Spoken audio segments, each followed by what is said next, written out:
Welcome, Basement Sports Podcast, episode numero ocho, the Big 8, number 8. We are coming off our most successful podcast.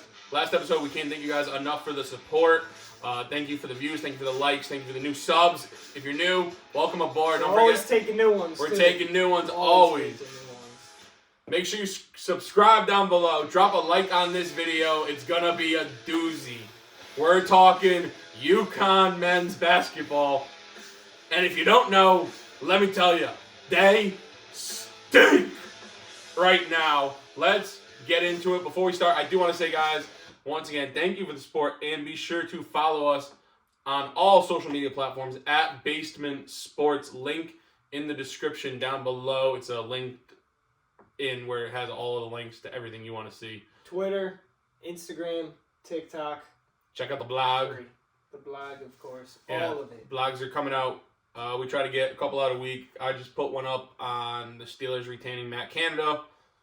We're doing basketball today, so we're not doing that today. There will be more as the playoffs come along and, more off-season stuff happens. Good stuff. I mean, it's going to be a fun ride here at Basement Sports. You want to be a part of it. Always. Without further ado, let's get into it. The Uconn men's basketball team fucking stinks, okay? There's no way to beat around the bush anymore. This team looked like a wagon at the start of the year, too. I mean, this team, we were calling for the natty. 14-0.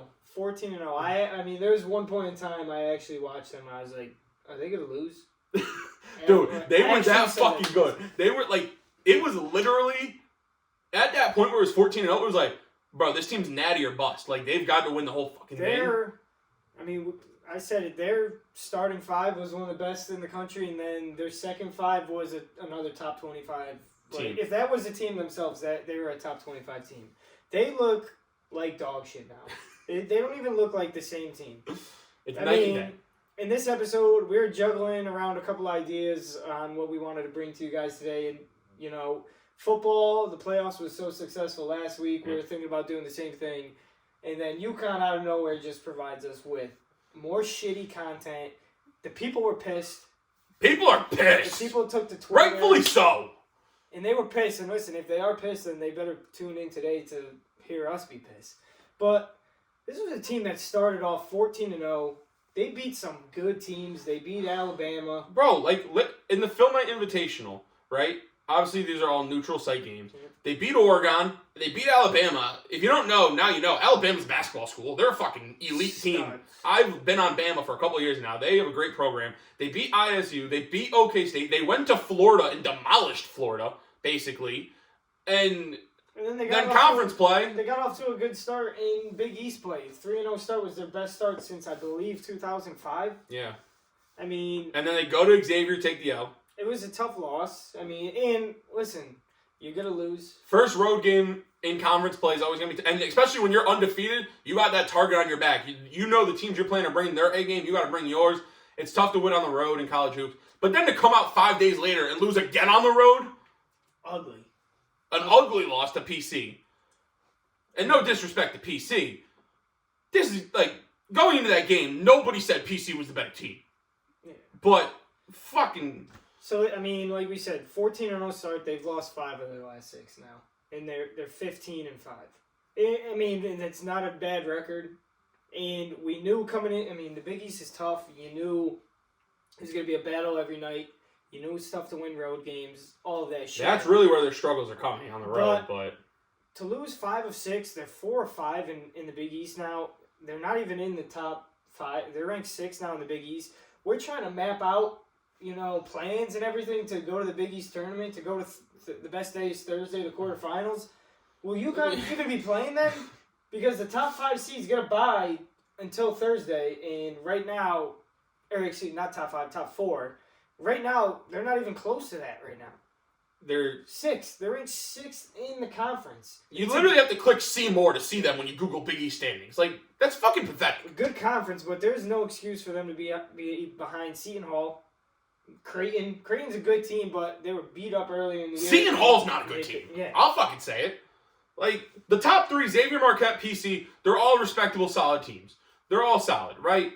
Splitting with all 3 of them, if they, the split the home and home, whatever, that's cool. But fucking lose to, and I know they beat Creighton, but, like, the loss to Seton Hall, and to be behind Creighton and Seton Hall in the standings, it's like, what the fuck are we doing? Not only are they ranked 6th in the Big East, they're only a half game above 3 other teams, one of them being St. John's, who they just lost to. So they're another bad game away, which they got Butler, who they've lost to. They beat Butler. But they have Butler, who is anything goes in the Big East, I guess, because, nothing's going to be easy the rest of the way because we've seen them play like shit continuously. So, one more bad game, and, they're falling down, to the 9-10 range. It's just ugly. 17-point lead last night. It blew a 17-point lead. It's hard to do. This isn't the NBA. This isn't the NBA when you just go on runs. It's a game of runs and just anything goes. A 17-point lead against a mediocre team. Ugly. It's largest blown loss since 2010 and 2011. That season, which they I believe that was the year that they won with Kemba. I believe so. Sounds right. So let's look at it this way. You mentioned the fucking collapse. The last 3 games, they've been outscored in the second half by 10, 49-39, by 11, 47-36, and by 15, 41-26 last night. How the fuck do you expect to win basketball games being outscored by double digits in the second half continuously? It doesn't make any fucking sense. Like, you can't. And you want to know why, though? You said the second half because teams go in the locker room and make adjustments, they adapt, they change, and clearly Uconn staff isn't doing something. It's not doing enough while other staffs are.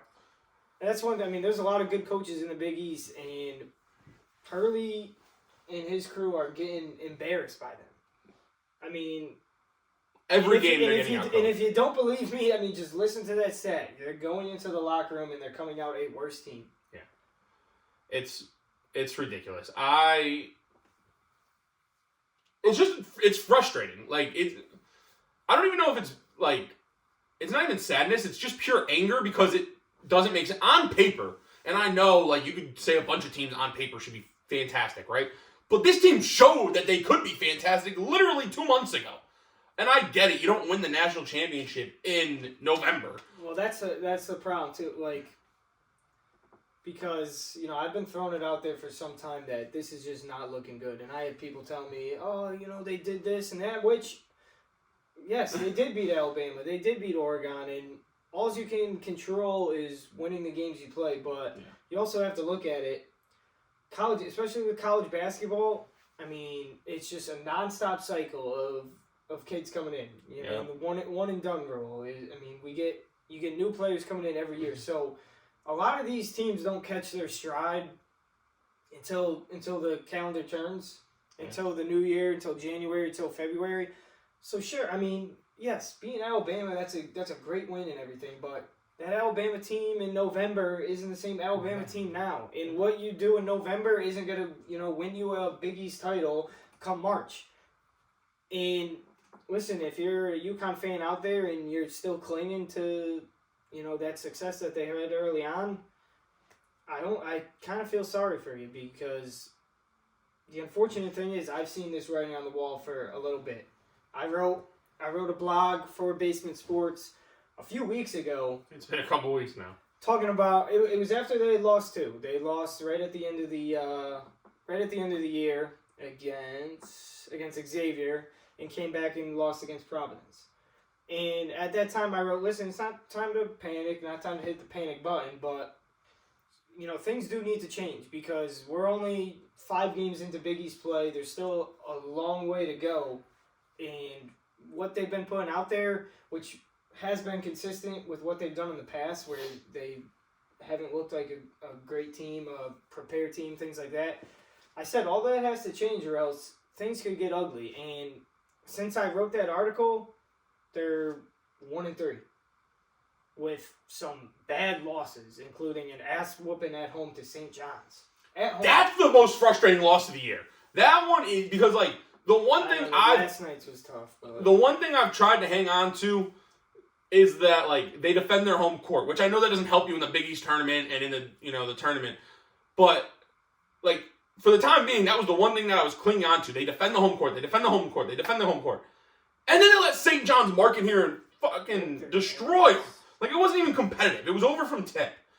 It was like, what the fuck, man, dude? And like, I'm gonna transition into here. Let's fucking do it. I'm officially team start Donovan Clingan. All right, Adama Sanogo, go sit the fuck down, dude. Is there anybody more frustrating to watch on a basketball court than Adama Sanogo? I think a lot of people are very blind to when it comes to Sanogo. Oh, I agree. And I've had this conversation with plenty of people. Anyway, I'm not here to say he's a bad player. He's not. He's not. Like, I'm not trying to disrespect Adama Sanogo. He averages 17 and 7. He's going to be an all Big East player. Maybe even player of the year. Who knows? But yeah, that's a stretch at this point. But yeah. But man, if you really, you don't even have to be, a basketball player, really understand the game that much to watch him out on that floor and to say he almost does as much bad as good. And so I'm going to need like 5 minutes on this. just a heads up. I'll sit back. So we'll start off with their offense. Their offense just completely runs through him.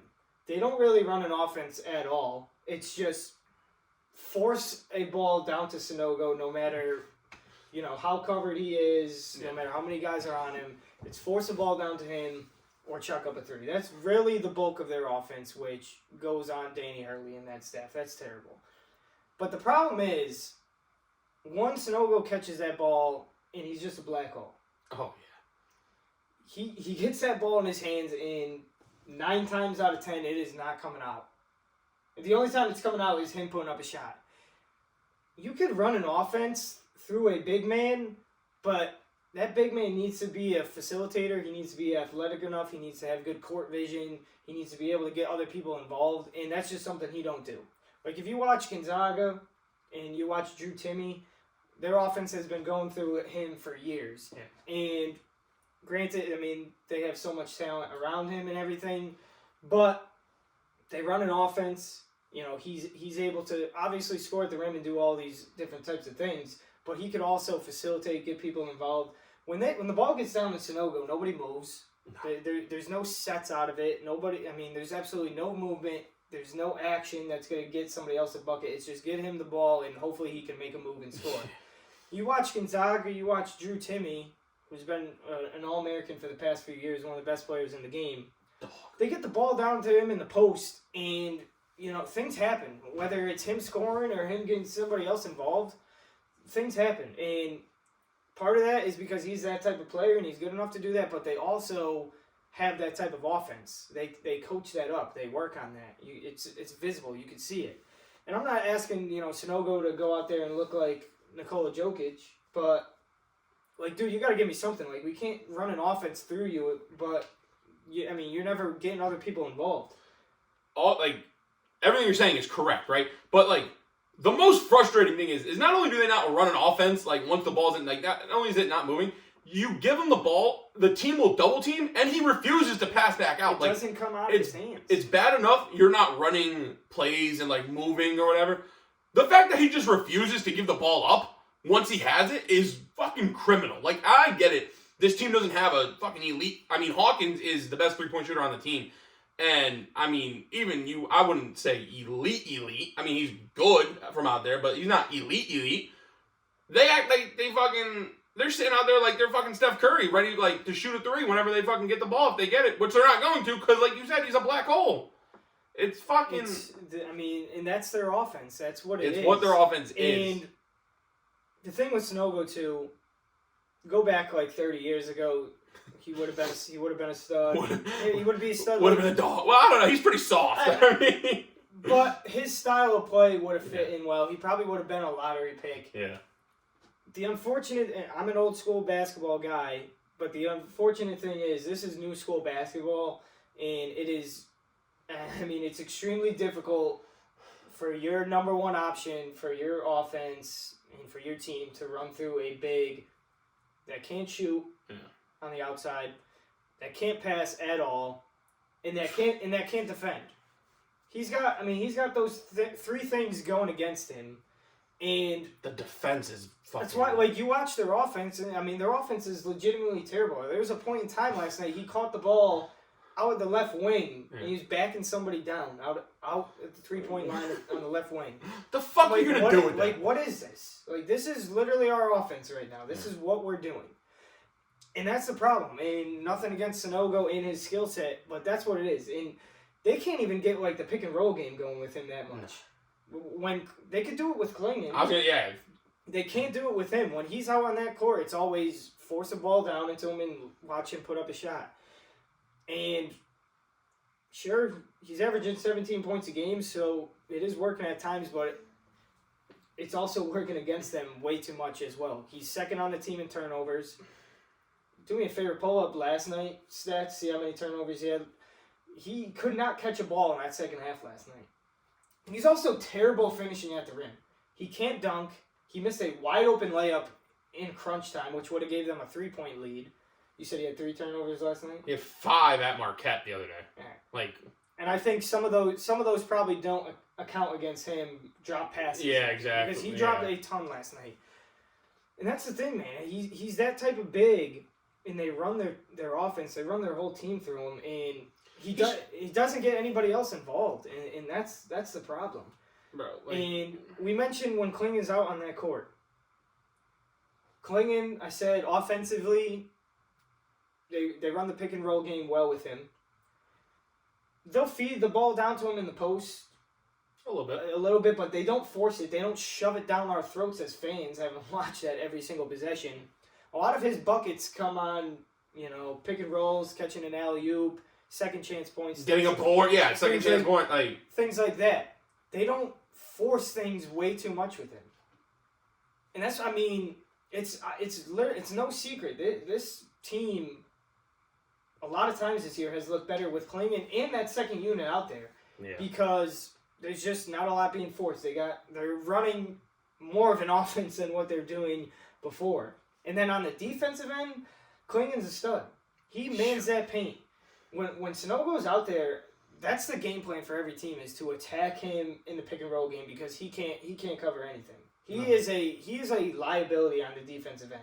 It's ugly to watch. And when Klingon's out there, he's athletic enough, he moves well, he's smart enough. Listen.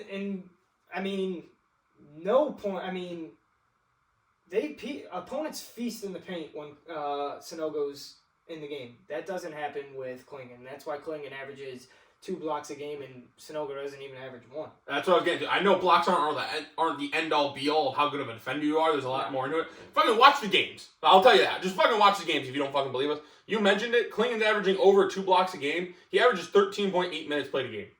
Okay? So we'll round up to 14. In 26 minutes a game, Sanogo averages less than a full block.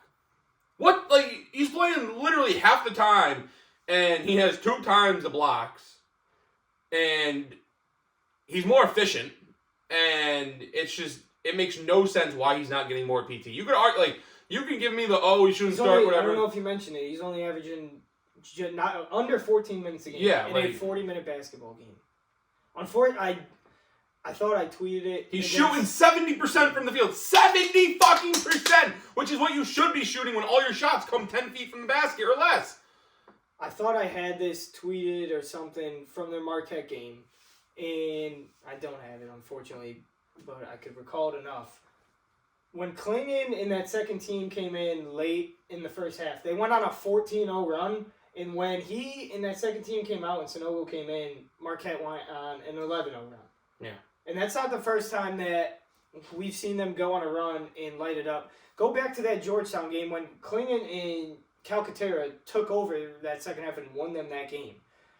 I mean, that second unit, thanks to Klingon, mostly, just looks a hell of a lot better. Things look a lot smoother than they do with that first unit and Sanogo. And once again, we could go back to, he's our preseason All-American, preseason Big East Player of the Year. He is averaging 17 and 7. He does a lot of good out there. I mean, I don't want to completely shit on the guy and only him, But he is taking a brunt to this. Which his minutes need to come down, or Klingons need to go up and they need to be on the floor together. They tried that a couple games. There's even less spacing when they do that though. It's tough. So that's the thing. It will. I mean, it's gonna hurt them a bit on the offensive end because you got two guys that really can't shoot outside of the paint, really.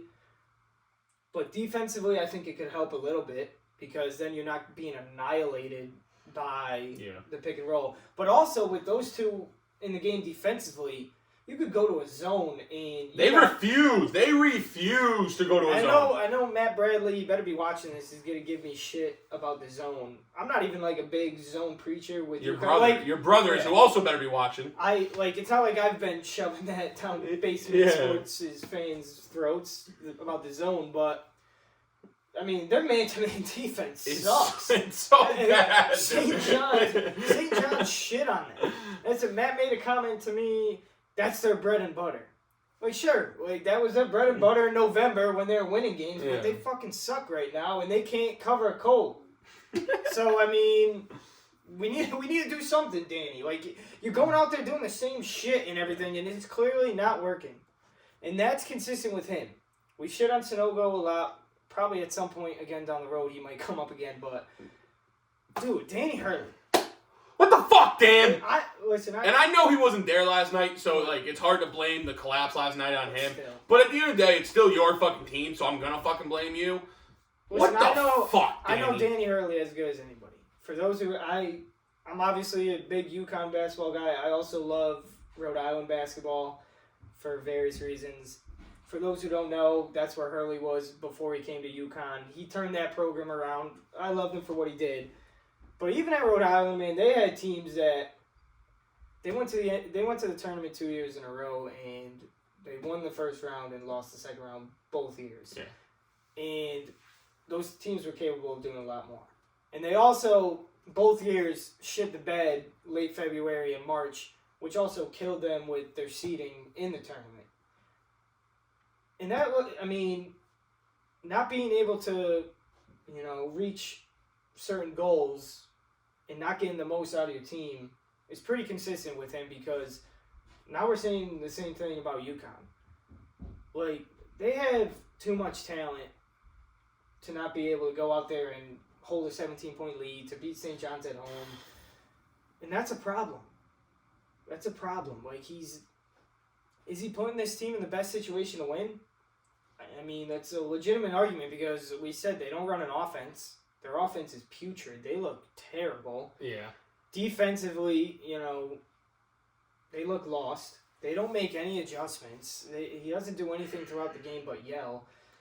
So, and we've harped on it a couple times. You're going to have to fucking remind me. The game where he got the technical, okay? Last season. No, this season. Oh, this season? When he got the tech at the end of the game. Was that the Xavier game? They lost on the road? Yes, that was the Xavier game. Listen, I am all for coaches doing things to light a fire under their team's ass. If you don't know, I'm a Yankees fan. That's what I loved about Joe Girardi, okay? Guy had his flaws, obviously, but when his team needed a spark, he'd go out there and get fucking tossed, okay? There's been other managers in baseball that do it. I don't mind when a basketball coach does the same thing. You gotta light a fire. I get that. There's a fucking time and a place for it. Down the stretch in a game where it's... Down two with, under 2 minutes left. Is not the fucking place to do it. And everyone, Hurley truthers were fucking giving me the good old, he got teed up light, he didn't deserve that. It doesn't matter if you fucking deserved it. You can't even come close to getting attacked. When you have a reputation of being a hothead, you can't fucking come close. You're not going to get the benefit of the doubt. You have to sit down and shut the fuck up when it comes to the refs.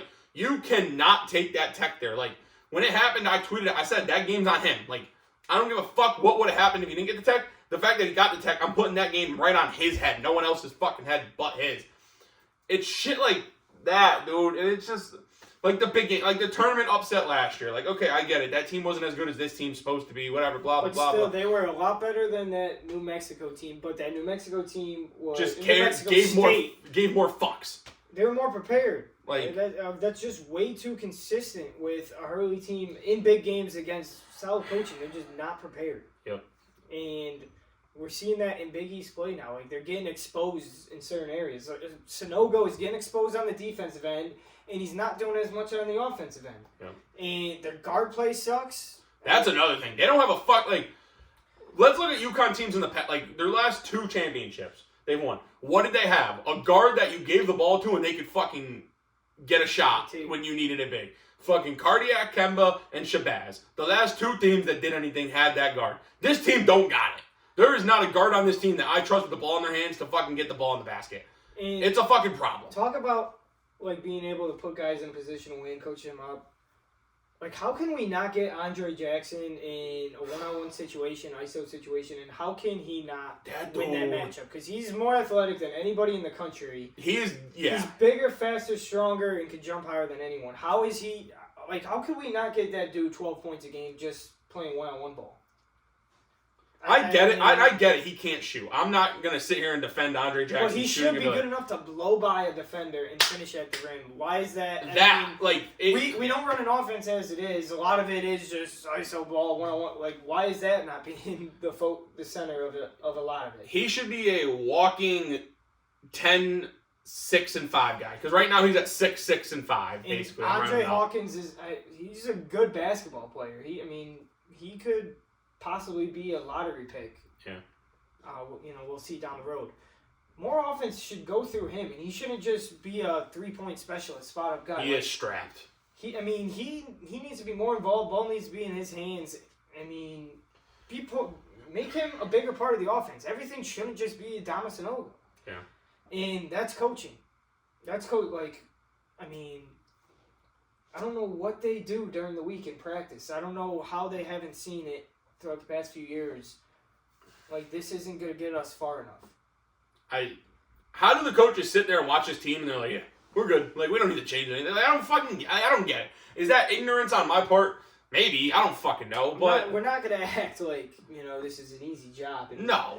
And 15-5, we could be in a worse spot than this. Most definitely. We know that from years past, and trust me, I root for enough bad teams and everything. Like, I don't take pride in doing this, but I feel when it comes to basketball, I feel like I bring enough knowledge about the game and everything that I'm going to sit there and if things aren't looking good, if things look like shit and everything, I'm going to call you out on it. And some people were calling for my head a few weeks ago, and now they're like, "Oh, I apologize." Oh, so he goes right. Look at that. Holy shit. And I don't take pride in being right in this situation, but I've watched enough Danny Hurley for the past few years to know that there are a lot of flaws in his coaching. I've been saying it for years. I've watched a lot of these UConn basketball. Sanogo's been with us for a while.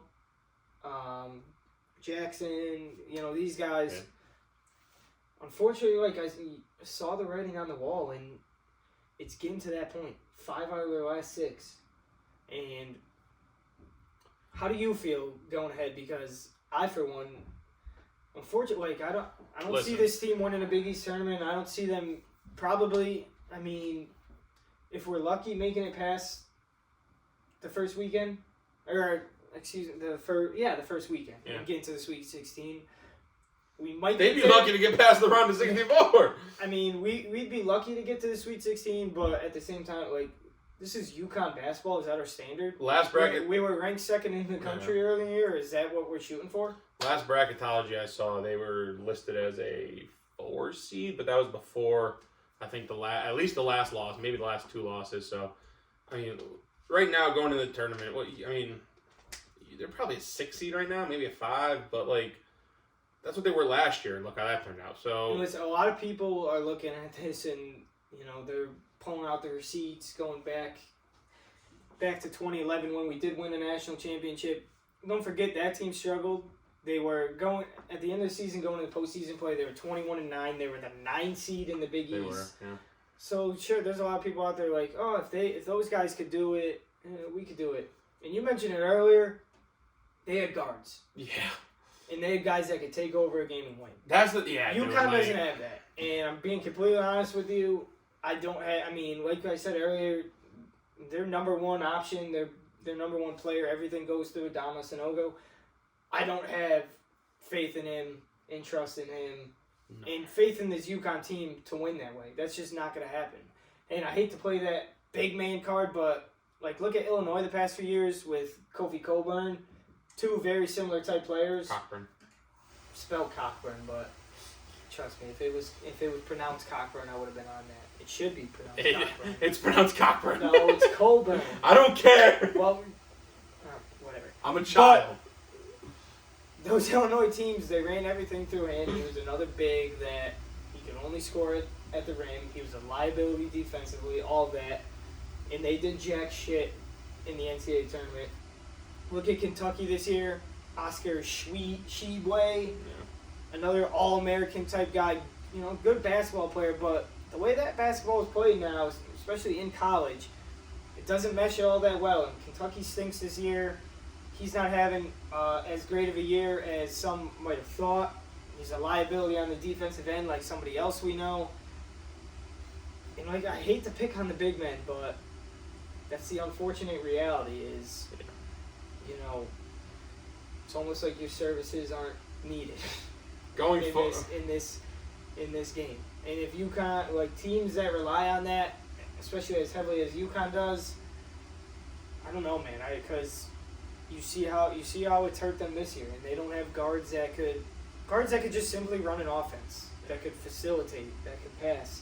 They don't have that type of play, and that's why I'm gonna be honest. I'm not confident in them. I'm not confident that they could make it to a Big East championship and win. I'm not confident that they could make a run in the tournament. And unfortunately, they're proving me right at this point. Before we get out of here, looking ahead, they get Butler on Sunday in Hartford. They already beat Butler on the road once, so I'd like to be optimistic, but who knows? Next Wednesday is going to be I've said this a couple times now, a big test. They host Xavier at Gamble. I like that it's at Gamble. I prefer games at Gamble over XL. Students are back on campus. That should be a ruckus crowd. Hopefully they win Sunday, so vibes are a little higher. And listen, people threw out those excuses, stuff to win on the road in the Big East and everything. Sure. So now you have to fucking make that stand. You have to defend your home court. We're playing at home. So defend your fucking home court, and then they go to DePaul, Georgetown. There's no excuse these next 4 games to at least 3-1. 3-1. At least 3-1. Anything less, and I'm declaring the season over. I hate to say, you got to beat the number 8 team in the country that's playing really well, but, we want to be a good team in this league. You want to be considered a fucking title contender? You want to be considered a top 5 team in the nation like you had that little number 2 next year a couple weeks ago?